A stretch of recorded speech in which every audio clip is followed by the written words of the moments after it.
Shannon, on a scale of 1 to 10, how impressive were the Eagles yesterday? Skip, I'm not so sure that had Purdy played and remained healthy, they could have beat the Eagles.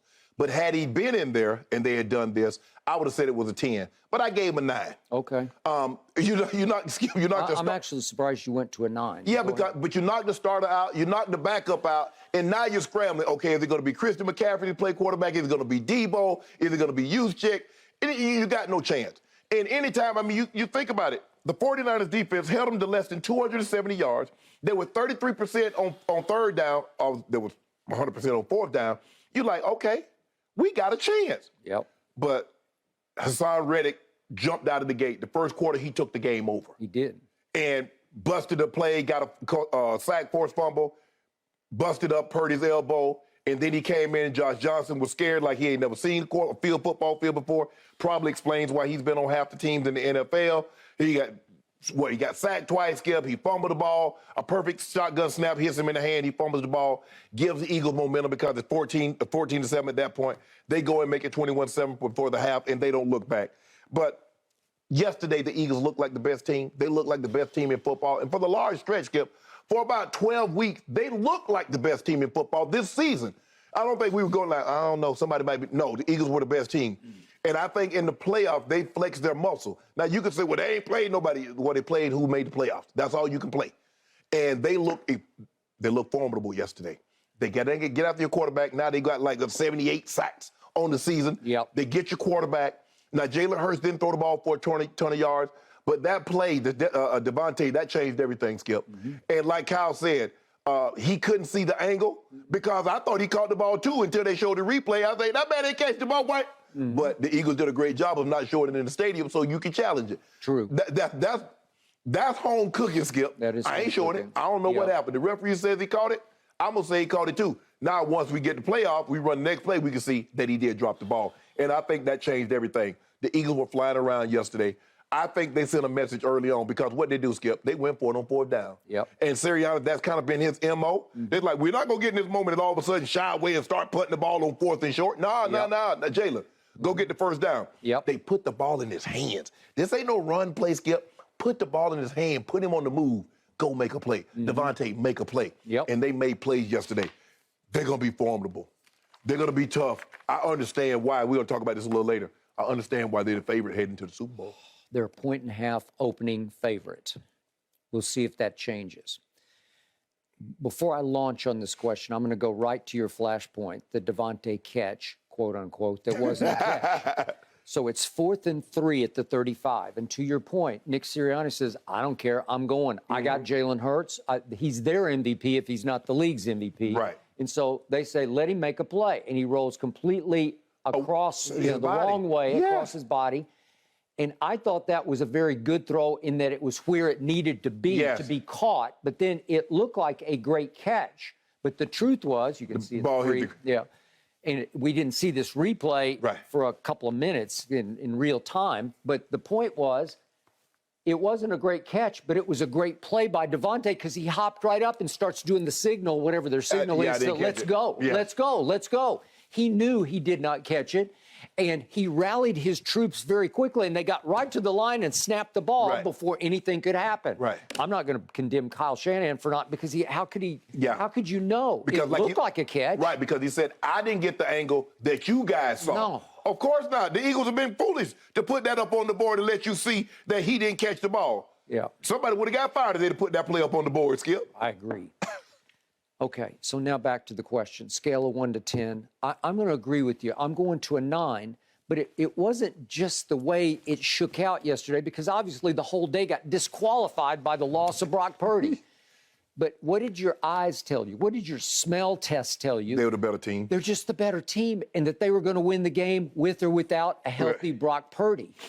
The Eagles have firepower in both trenches. Their lines of scrimmage, their offensive line, and especially their defensive line, it wound up eclipsing my Cowboys, obviously in sacks and in pass rush win rate. Yeah. So now we're going to have the #1 pass rush win rate against the #1 pass block win rate, and this is going to be a battle. Right. It's going to be very physical. It's going to be trench warfare, and it's not exactly what the fans want to see, but that's how it's going to shake out. Is who's going to be the stronger, tougher, more physical football team? Well, that's who's going to win the Super Bowl. If it's Skip, the Eagles' offensive line did a number on the Niners' D-line. Lane Johnson just basically took Nick Bosa. Did you hear Nick Bosa? He made that one play where he almost got Jalen Hurts for a safety. Yeah. But that was really the only play he made, Skip. Lane Johnson did an unbelievable job on Nick Bosa yesterday. He did, and we reported that on our pregame show that he says he retore, is it his groin, I think? Yeah. He retore it when he tried to play in the last game. So he's out there on one leg, and boy, he did a number. He did a number. Whew. So the point was, that was the flashpoint, but I don't think it was the make or break of the game on the Devonta. They obviously forged right in and made it 7-0 very quickly. But now to the Purdy injury. So now this is 7:03 left in the first quarter, and it's 2nd and 6 at the 50-yard line. And Reddick, they try to block him with tight end. Why? I don't know what. Why? I have no idea. No idea. But if we could see this, please.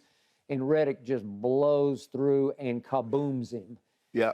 And hits him as his arm's starting to go forward. Lucky he ain't blow his elbow out. Well, is that? It might have been. It might have been.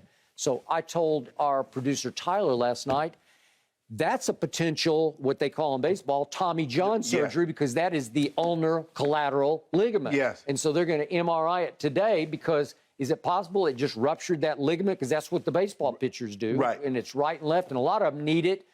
They go ahead and get it early. A lot of kids are having it just so they could withstand the barrage of curveballs and different breaking balls that they're going to throw the rest of their careers. Right. So what surprised me was Brock goes over and they work on it a little bit, and then he tries to soft toss on the sideline, and it looked like he was able to soft toss okay. And when he came in the game, he threw one screen pass, but it was just a soft toss. Right.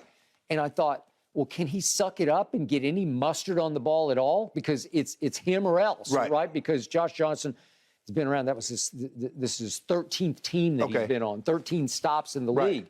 And he's played a bunch more snaps in the league than Brock Purdy has, but man, you can't throw him into that fire and hope that he survives. Skip, I mean, you look at Johnson. He took 2 sacks, 3 delay of games, lost a fumble. But the Eagles got 7 first downs on penalties. That's the most since 2002 when the Raiders were, and you know what the Raiders did. They always do foolishness like that. But you give a team first downs on penalties, Skip? Come on, bro. You asking to get beat 31-7. So I got to give Christian McCaffrey props because he was a warrior. He just ran his heart out. Yeah. But he always does, right? Is there anything new in that one run that he made? If we could see it for that TD run was unbelievable. Hey, it's the play of the game, right? Except for the Devonta quote-unquote catch that wasn't. And he did have A.J. Deep on one ball that he has not missed all day. Right. And he missed all season, and he overthrew him. Right. Okay, so he didn't play great, but they didn't need him to play great. Nope. And the rest of it was just, we're too good for you. We got too much force over here for you guys. And I thought San Francisco could withstand the force, but they could not. So in the end, it was impressive without the quarterback being his usual impressive self. And again, I think his shoulder's still banged up. And again, the beauty of what we have now is we got 2 weeks, and we get Patrick's ankle a little better, and we get Jalen's shoulder a little better. And guess what, Skip? It's nice and warm. Nothing makes the body feel better like warm weather. I know.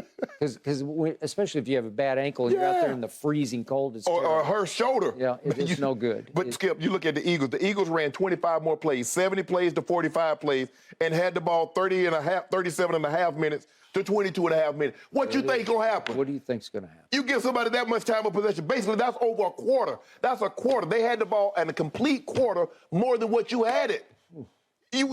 That's what you're going to get, 31-7. Yep. So what the Chiefs are going to get right between the eyes is these people run the football down your throat. Yeah. And Gainwell is as good as Miles Sanders to me because he made a lot of big plays yesterday. Skip, I mean, they only average less than 3.5 yards a carry, but they got so many carries. 44 rush attempts. They just bang away. Yeah. Bang away. And all of a sudden, they might go 2 yards, 3 yards, 4 yards. The next thing you know, they got a 10-yard touchdown. Yep. And it just wears on you. And because now you're going to have to drop that guy down in the box because the offensive line is too dominant. I don't think you can stop him running the football with a light box. So light box means AJ one-on-one, Yep. Devontae one-on-one, Goddard one-on-one. Yep. Nope. I get you. And then Boston Scott comes in and he can catch it and run it. Yeah. And he made he had the 10-yard run for the touchdown that put him ahead 21-7. Okay. So it was on full display what the Chiefs are up against. Obviously, Patrick in combine ability is way better than Jalen Hurts on just throwing the football, right? But listen, I got to compliment Jalen one more time. I'm the biggest fan, as you know.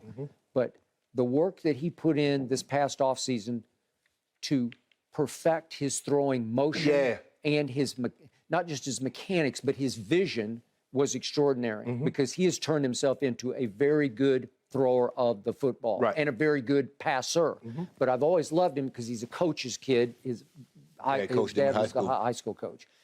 It helps. It matters. It helped you a little bit that your brother was as good as he was because by osmosis, you just get it. You're like, oh, wow, that's how you did that.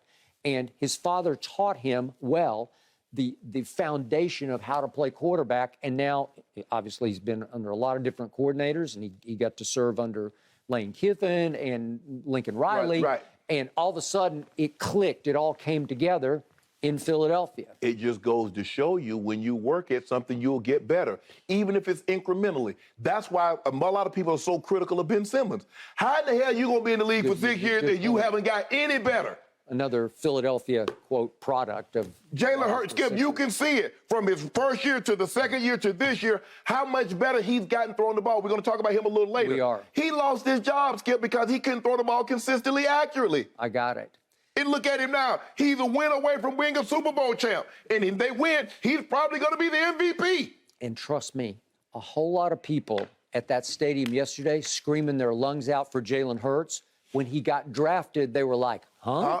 Well, why? What? Because you just gave Carson Wentz a boatload of money. Just gave him a boatload. And they're like, what are we doing? Why would we waste a second-round pick on Jalen? But that should have told you everything that you needed to know about Carson Wentz.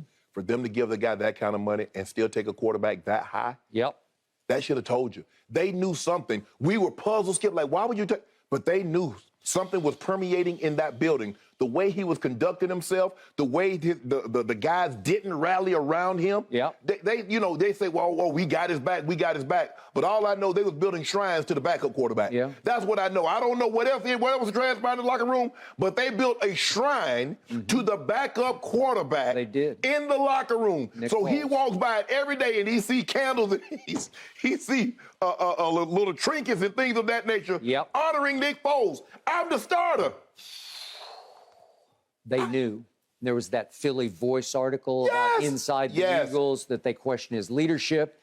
And here came Jalen. And the one thing I knew about Jalen from his days at the University of Oklahoma, natural-born leader. So on intangibles, he was the flip side of Carson Wentz. And look at him now. Look at him now, Skip. Interesting. Jalen has certainly been through a lot of adversity in his playing career, dating back to college, guys. Perhaps that's all going to add up to a winning combination now. Thanks for watching, Undisputed fans. Subscribe here to get the very latest from Skip and Shannon. Plus, go watch a few segments from our other shows on FS1.